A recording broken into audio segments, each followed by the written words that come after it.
నమస్తే, నేను మీ కృష్ణ చైతన్య మండేలా. మీరు చూస్తున్నారు ఏఐ తెలుగు. మన ఏఐ తెలుగు ఛానల్లో విద్యార్థుల కోసం, సాధారణ ప్రేక్షకుల కోసం ఆర్టిఫిషియల్ ఇంటెలిజెన్స్ సంబంధించిన ఉచిత కోర్సుని ప్రారంభించాం. ఇప్పటికే 2 క్లాసులు కూడా అయ్యాయి. మొదటి క్లాస్లో ఆర్టిఫిషియల్ ఇంటెలిజెన్స్ ఎందుకు అనే టాపిక్ మీద చెప్పుకున్నాం.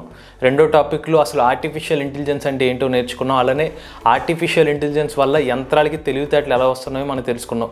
ఇక ఈరోజు మన వీడియో టాపిక్ క్లాస్ 3లో ఏం తెలుసుకోబోతున్నాం అంటే ఆర్టిఫిషియల్ ఇంటెలిజెన్స్లో ఉన్న రకాలేంటి, అలానే ఆర్టిఫిషియల్ ఇంటెలిజెన్స్లో ఉన్న సబ్ డొమైన్స్ ఏంటో క్లియర్గా అర్థం చేసుకుందాం. మొదటిగా ఆర్టిఫిషియల్ ఇంటెలిజెన్స్లో 3 రకాలు ఉంటాయండి. మొదటిది ఆర్టిఫిషియల్ నారో ఇంటెలిజెన్స్. దీన్ని షార్ట్ ఫామ్లో ANI అని అంటారు. దీనికి ఇంకొక రకం కూడా మనం అనొచ్చు, దాన్ని వీక్ AI అని కూడా అంటారు. ఇక రెండోది ఆర్టిఫిషియల్ జనరల్ ఇంటెలిజెన్స్ అంటారు. దీన్ని AGI అని అంటారు. దీన్ని ఇంకొక భాషలో స్ట్రాంగ్ AI అని కూడా అంటారు. ఇక మూడోది super artificial intelligence, ASI artificial super intelligence. దీన్ని సూపర్ AI అని కూడా అంటారు. సో ఇప్పుడు మనం మూడిట్లకి ఏంటో దీని ఎక్స్ప్లెనేషన్ అనేది క్లియర్గా అర్థం చేసుకుందాం. సో ఫస్ట్ చూసుకున్నట్లయితే ఆర్టిఫిషియల్ నారో ఇంటెలిజెన్స్. మొదటిగా మనం ఆర్టిఫిషియల్ నారో ఇంటెలిజెన్స్ యొక్క డెఫినేషన్ అనేది ఒకసారి చూద్దాం. Artificial narrow intelligence is a type of artificial intelligence design to perform A specific task are set of tasks with in a limited domain. So definition విన్నారు కదా. So ఈ definition సంబంధించిన material అంతా కూడా ఈ 3వ క్లాస్ సంబంధించిన మెటీరియల్ కూడా మన డిస్క్రిప్షన్లో అందజేస్తాం, మీరు తర్వాత చూసుకోండి. బట్ మీకు ఈ డెఫినేషన్ అనేది సింపుల్గా అర్థమయ్యేలా చెప్తాను. ఈ ఆర్టిఫిషియల్ నారో ఇంటెలిజెన్స్ ద్వారా యంత్రాలు కానీ సాఫ్ట్వేర్లు కానీ ఒక స్పెసిఫిక్ పనిని కానీ ఒక సెట్ ఆఫ్ పనులు కానీ ఒకే డొమైన్లో చేయగలుగుతాయి అన్నమాట. దీనికి ఎగ్జాంపుల్స్ చెప్తే మీకు అర్థమవుతుంది. ఉదాహరణకి గూగుల్ ట్రాన్స్లేటర్ మన ఎగ్జాంపుల్ తీసుకుందాం. గూగుల్ ట్రాన్స్లేటర్ మనం ఏం చేస్తాం, ఇంగ్లీష్లో ఏదో పెద్ద సెంటెన్స్ ఇస్తాం, అది తెలుగులోకి ట్రాన్స్లేట్ చేయమంటాం. సో ఇక్కడ ఒక పనే చేస్తుంది. ఏంటి, ఒక భాష నుండి ఇంకొక భాషని చేస్తుంది. సో గూగుల్ ట్రాన్స్లేటర్ పని ఏంటి, ఒక స్పెసిఫిక్ పని మాత్రమే చేస్తుంది. అందుకనే మనం దీన్ని ఆర్టిఫిషియల్ నారో ఇంటెలిజెన్స్ అన్నాం. ఇంకొక ఉదాహరణ తీసుకుందాం, యూట్యూబ్ రికమెండేషన్ సిస్టమ్. మన యూట్యూబ్లో వీడియోలు చూస్తున్నప్పుడు మనకి ఏ వీడియో చూడాలనేవి ఒక వీడియో చూడగానే కింద రికమెండేషన్స్ వస్తాయి. ఈవెన్ మనం ఇప్పుడు మీరు చూస్తున్న వీడియో తర్వాత కూడా ఒక వీడియో రికమెండ్ చేస్తుంది. ఈ పర్టికులర్ నారో ఇంటెలిజెన్స్ కిందగా వస్తుంది ఈ యూట్యూబ్ రికమెండేషన్ సిస్టమ్ కూడా.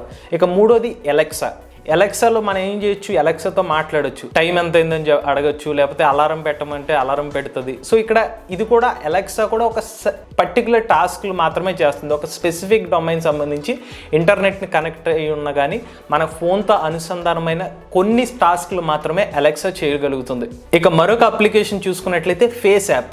ఈ ఫేస్ యాప్ అనేది మన ఫోన్లో అందరికీ తెలిసి ఉంటుంది. గూగుల్ ప్లే స్టోర్లో ఈ ఫేస్ యాప్ యూజ్ చేసుకుని మన ముఖాన్ని ముసలి ముఖం కింద, లేకపోతే మన ముఖాన్ని ఇంకా చిన్న పిల్లోడి ముఖం కింద మార్చుకోవచ్చు. అది కూడా ఫేస్ యాప్ కూడా ఆర్టిఫిషియల్ నారో ఇంటెలిజెన్స్ కిందగా వస్తుంది. ఒక స్పెసిఫిక్ టాస్క్ మాత్రమే చేస్తుంది. ఇప్పుడు ఆర్టిఫిషియల్ ఇంటెలిజెన్స్లోని రెండో రకం ఏంటో తెలుసుకుందాం, ఆర్టిఫిషియల్ జనరల్ ఇంటెలిజెన్స్. దాని డెఫినేషన్ ఒకసారి మనం చూద్దాం. Artificial general intelligence is a hypothetical form of AI that is capable of understanding or learning any intellectual task that a human being can across a wide range of domains. Artificial general intelligence systems would possess human-like intelligence and reasoning capabilities and be able to adapt to new situations in ways that are comparable to human beings. So artificial general intelligence అంటే అర్థం ఏంటంటే, ఇందాక మనం తెలుసుకున్నాం కదా, weak artificial intelligence narrow ఇంటెలిజెన్స్తో పోల్చుకున్నట్లయితే artificial general ఇంటెలిజెన్స్తో ఈ కంప్యూటర్లు కానీ సాఫ్ట్వేర్లు కానీ రోబోట్లు కానీ మనుషులకు ఉన్న తెలివితేటలు రావడాన్ని ఆర్టిఫిషియల్ జనరల్ ఇంటెలిజెన్స్ అంటారు. అందుకనే ఇక్కడ మనం హైపోథెటికల్ అని డెఫినేషన్లో ఉపయోగించాం. హైపోథెటికల్ అంటే అర్థం ఏంటంటే, ఈ జనరల్ ఆర్టిఫిషియల్ ఇంటెలిజెన్స్ అనేది రావచ్చు, రాకపోవచ్చు. ప్రస్తుతానికైతే ప్రపంచంలో ఆర్టిఫిషియల్ జనరల్ ఇంటెలిజెన్స్ అనేది రాలేదు. అయితే రావచ్చు అనే మాట చెప్పడానికి మనం హైపోథెటికల్ అనే పదాన్ని ఉపయోగిస్తాం అనమాట. సో జనరల్ ఇంటెలిజెన్స్ ఉపయోగం ఏంటంటే, మనుషులకు ఉండే తెలివితేటల్లో దాదాపుగా యంత్రాలు కూడా మనుషుల్లాంటి తెలివితేటలు, రీజనింగ్ క్యాపబిలిటీస్ ఒక 4-5 సెగ్మెంట్లో పని చేయగలిగితే దాన్నే ఆర్టిఫిషియల్ జనరల్ ఇంటెలిజెన్స్ అంటారు. దీనికి మనం ఎగ్జాంపుల్స్ బట్టి మీకు అర్థమవుతుంది. IBM వాట్సన్ అనే ఒక కంప్యూటర్ ఉంది. సాధారణ కంప్యూటర్తో పోలిస్తే IBM వాట్సన్ కంప్యూటర్లు అడ్వాన్స్డ్ క్యాలిక్యులేషన్స్ చేయగలుగుతాయి. ఒక చిన్న కంప్యూటర్ హ్యాండిల్ చేయలేని కెపాసిటీ లోడ్ కూడా IBM వాట్సన్ చేయగలుగుతుంది. ఎక్కువ కాంప్లెక్సిటీని చేయగలుగుతుంది. మనుషులు చేయగలిగిన కాంప్లెక్సిటీని ఈ IBM వాట్సన్ కంప్యూటర్ చేయగలుగుతుంది. కాబట్టి దీన్ని జనరల్ ఆర్టిఫిషియల్ ఇంటెలిజెన్స్ వచ్చే అవకాశం ఉంటుంది. అందుకనే హైపోథెటికల్ వాడాం మనం. ఇందులో జనరల్ ఆర్టిఫిషియల్ ఇంటెలిజెన్స్ రాలేదు, కానీ వచ్చే అవకాశం ఉన్న అప్లికేషన్స్ ఏంటో మనం తెలుసుకుంటున్నాం. రెండోది సెల్ఫ్ డ్రైవింగ్ కార్, దీన్ని అటానమస్ కార్స్ అంటారు. ఇప్పుడు మన టెస్లా ఎలక్ట్రిక్ కార్లు చూసుకుని ఉంటాం. ఈ టెస్లా కార్లు అనేవి అటానమస్ డ్రైవింగ్ వస్తాయి. సో ఇక్కడ మనం ఒక డ్రైవరు కార్ నడపకుండా అటానమస్ మోడ్లో పెడితే దానికి అదే నడుపుకుంటూ వెళ్ళిపోద్ది. మరి ఇది ఎలా వెళ్ళిపోతుందంటే ఆర్టిఫిషియల్ జనరల్ ఇంటెలిజెన్స్ వెళ్ళే క్యాపబిలిటీ ఉంది కాబట్టి తనకు తానుగా కార్ నడపగలుగుతుంది. సో ఇక్కడ మనిషి చేసే పనిని ఏజీఐ చేయగలుగుతుంది. చూసారు కదా, మన కారు మనిషి చేయగలిగే, డ్రైవర్ మనిషి చేయగలిగే పనిని ఇక్కడ ఒక యంత్రం సాఫ్ట్వేర్ కూడా చేయగలుగుతుంది. కాబట్టి మనం ఆర్టిఫిషియల్ జనరల్ ఇంటెలిజెన్స్ వచ్చే అవకాశం ఉందని చెప్పి మనం అటానమస్ కార్ని కూడా ఎగ్జాంపుల్గా తీసుకోవచ్చు. ఇక మూడో ఎగ్జాంపుల్ ఆల్ఫాగో. ఈ ఆల్ఫాగో అనేది ఒక సాఫ్ట్వేర్ అనమాట. కొరియా దేశంలో ఒక గో గేమ్ అని ఒకటి ఉంటుంది. ఈ గో గేమ్ చాలా కష్టమైన గేమ్. మనుషులే చాలా కష్టంగా ఆడతారు. ఒక సాధారణ వ్యక్తికి అర్థం కాదు ఆ గేమ్. మరి అటువంటి మనుషులకే కష్టంగా భావించే ఒక గేమ్ని ఆర్టిఫిషియల్ ఇంటెలిజెన్స్తో, ఒక సాఫ్ట్వేర్తో ప్రపంచ ఛాంపియన్ అయిన లీ సెడాల్ అనే ఒక వ్యక్తిని ఈ ఆల్ఫాగో అనే సాఫ్ట్వేర్ ఓడించగలిగింది. సో మనిషికున్న తెలివితేటలని ఇది క్రాస్ చేయగలిగింది. కాబట్టి ఆల్ఫాగో అనే సాఫ్ట్వేర్ కూడా ఏజీఐకి ఉండే క్యాపబిలిటీస్ ఉండొచ్చని మనం భావించగలుగుతున్నాం హైపోథెటికల్గా. సో ఇది మనకి జనరల్ ఇంటెలిజెన్స్కి సంబంధించిన కొన్ని ఎగ్జాంపుల్స్. ఇక చివరిగా ఆర్టిఫిషియల్ ఇంటెలిజెన్స్లోని మూడో రకం ఆర్టిఫిషియల్ సూపర్ ఇంటెలిజెన్స్, ASI. దీన్నే మనం సూపర్ AI అని కూడా అంటాం. సో దీని యొక్క డెఫినేషన్ ఏంటో ఫస్ట్ చూద్దాం. Artificial super intelligence refers to a hypothetical future form of AI that would surpass human intelligence in all domains and be capable of solving problems and making decisions that are beyond human comprehension. Artificial super intelligence would be able to improve itself and achieve a level of intelligence far beyond what human beings can imagine.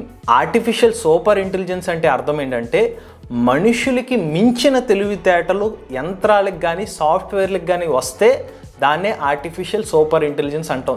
ఇక్కడ కూడా మనం hypothetical అని ఒక పదాన్ని ఉపయోగించాం. ప్రస్తుతానికి artificial super intelligence లేదు, but వచ్చే అవకాశం ఉందని మనం భావిస్తున్నాం. ఎక్కువ మంది సైంటిస్టులు ఏం చెప్తున్నారంటే 2050 సంవత్సరానికి ఆర్టిఫిషియల్ సూపర్ ఇంటెలిజెన్స్ వచ్చే అవకాశం ఉందని భావిస్తున్నారు. దానికన్నా ఎక్కువ టైం పట్టచ్చు, బట్ ఎక్స్పెక్ట్ చేస్తున్న టైం అది. సో ఇప్పుడు ఆర్టిఫిషియల్ సూపర్ ఇంటెలిజెన్స్కి మరి ఎగ్జాంపుల్స్ ఏంటంటే టెర్మినేటర్ 3 సినిమా చూసుకుని ఉంటారు. అందులో స్కైనెట్ అనే ఒక వ్యవస్థ ఉంటుంది.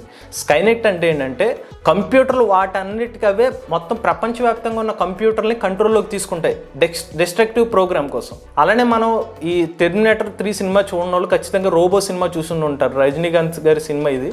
అందులో చిట్టి రోబో ఉంటుంది. చిట్టి రోబో మొదట్లో బాగానే ఉంటుంది జనరల్ ఇంటెలిజెన్స్ కింద. తర్వాత ఏమవుద్ది, సూపర్ ఇంటెలిజెన్స్ వచ్చేది దానికి. మన రజనీకాంత్ని చంపేద్దాం అనే ప్లాన్కి వెళ్ళిపోద్ది రెడ్ చిప్ పెడితే.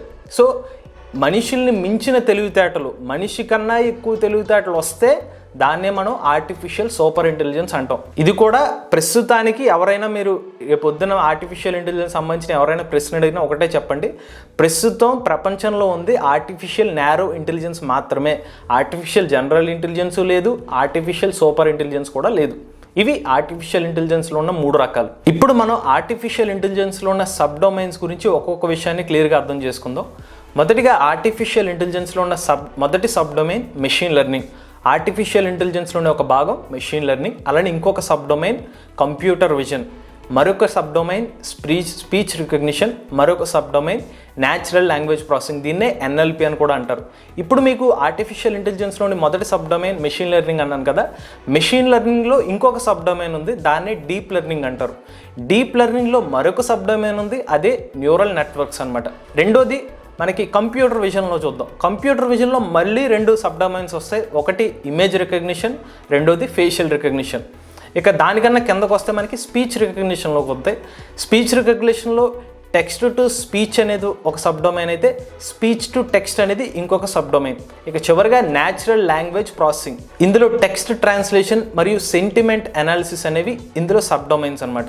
ఇప్పుడు దాకా మనం ఏదైతే చెప్పుకున్నామో ఇవన్నీ కూడా ఆర్టిఫిషియల్ ఇంటెలిజెన్స్లోని సబ్ డొమైన్స్, ప్రతిదానికి ఇంటర్లింక్డ్ ఫీల్డ్స్ అనమాట. ఇప్పుడు ప్రతి ఒక్క సబ్ డొమైన్ గురించి ఒక ఎగ్జాంపుల్తో మనం అర్థం చేసుకుందాం అసలు ఏంటి అనేది. ఇది మొదటిగా కంప్యూటర్ విజన్లోని ఇమేజ్ రికగ్నిషన్ గురించి మాట్లాడుకుందాం. ఇమేజ్ రికగ్నిషన్ అంటే అర్థం ఏంటంటే, ఒక ఫోటో ఉంది, ఒక ఫోటో చూడగానే మనం ఏం చెప్తాం, ఈ ఫోటోలో ఒక మనిషి ఉన్నాడు, ఒక కుక్క ఉంది, ఒక చెట్టు ఉందని చెప్పి మనం చూడగలుగుతున్నాం, మనం చూస్తాం కాబట్టి మన తెలివితేటలు చెప్పేస్తున్నాం. కానీ యంత్రాలు ఎలా చెప్తాయంటే ఈ ఇమేజ్ రికగ్నిషన్ ద్వారా చెప్తుంది. ఇమేజ్ రికగ్నిషన్లో ఏం చేస్తుందంటే, ఒక ఫోటోలో ఓకే ఇక్కడ ఒక కుక్క ఉంది, లేకపోతే ఒక పిల్లి ఉంది, ఇక్కడ ఒక చెట్టు ఉంది అనేది ఒక ఏమున్నది అని డిటెక్ట్ చేయగలిగే దాన్ని మన ఇమేజ్ రికగ్నిషన్ అంటాం. అలానే ఇంకొకటి ఏంటంటే కేటగిరీ వైజ్గా డివైడ్ చేయడం. ఇప్పుడు మనం కాయగూరలు ఉన్నాయి, లేకపోతే పళ్ళు ఉన్నాయి, మనం ఏమంటాం ఈ వెజిటేబుల్స్ ఫ్రూట్స్ అని మనం చెప్పగలుగుతున్నాం. మరి యంత్రాలకి ఎలా తెలిస్తే తెలియదు కదా, మరి అలా తెలివితేటలు కూడా ఇమేజ్ రికగ్నిషన్ ద్వారానే వస్తాయి అనమాట. ఇమేజ్ రికగ్నిషన్ మళ్ళీ ఎందులోది ఆర్టిఫిషియల్ ఇంటెలిజెన్స్ సబ్ డొమైన్ ద్వారా మనకి ఇమేజ్ రికగ్నిషన్ ద్వారా మన కేటగిరీస్ అనేవి మనం డివైడ్ చేయగలుగుతున్నాం. ఇక కంప్యూటర్ విజన్లో మరొక సబ్ డొమైన్ ఏంటి, ఫేషియల్ రికగ్నిషన్. ఫేషియల్ రికగ్నిషన్ మీకు అందరికీ బాగా తెలిసిన విషయం. మన ఫోన్లో లాక్ చేస్తున్నాం, మన ఫోన్లో ఫేషియల్ రికగ్నిషన్ టెక్నాలజీ ఉంటుంది కదా, ఒక స్క్రీన్ లాక్ పెట్టుకుంటాం, ఆ స్క్రీన్ అన్లాక్ అవ్వాలంటే మన ముఖం కెమెరాకి వంక చూస్తే మన స్క్రీన్ అన్లాక్ అవుతుంది. అది ఫేషియల్ రికగ్నిషన్ టెక్నాలజీ ద్వారా.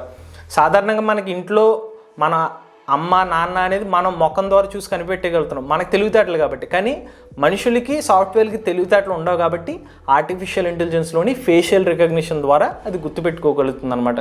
ఇక తర్వాతది స్పీచ్ రికగ్నిషన్.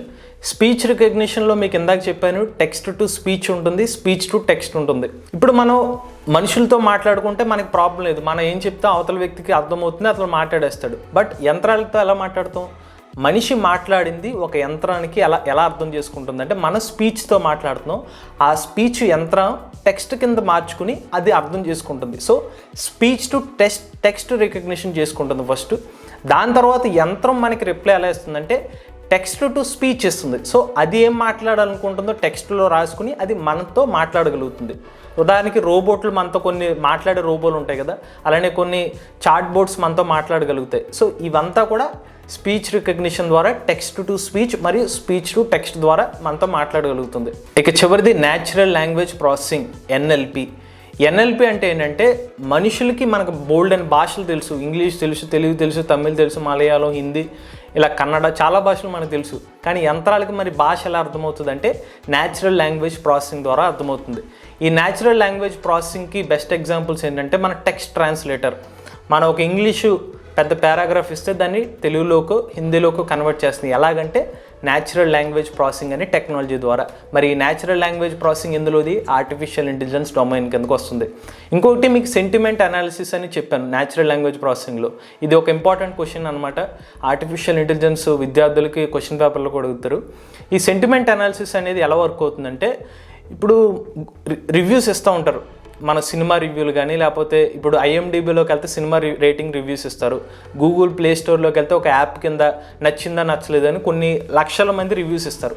ఇప్పుడు ఈ సెంటిమెంట్ అనాలిసిస్ ఎలా పనిచేస్తుందంటే, వీళ్ళ డేటా అంతా సేకరిస్తారు. ఫస్ట్ ఎవరైతే 1,00,000 మంది ఇచ్చారో అదంతా టెక్స్ట్ కింద సేకరించి అందులో పదాలని సెంటిమెంట్ కింద అనలైజ్ చేస్తారు. ఉదాహరణకి గుడ్ అని ఉందనుకోండి, అది పాజిటివ్ సెంటిమెంట్.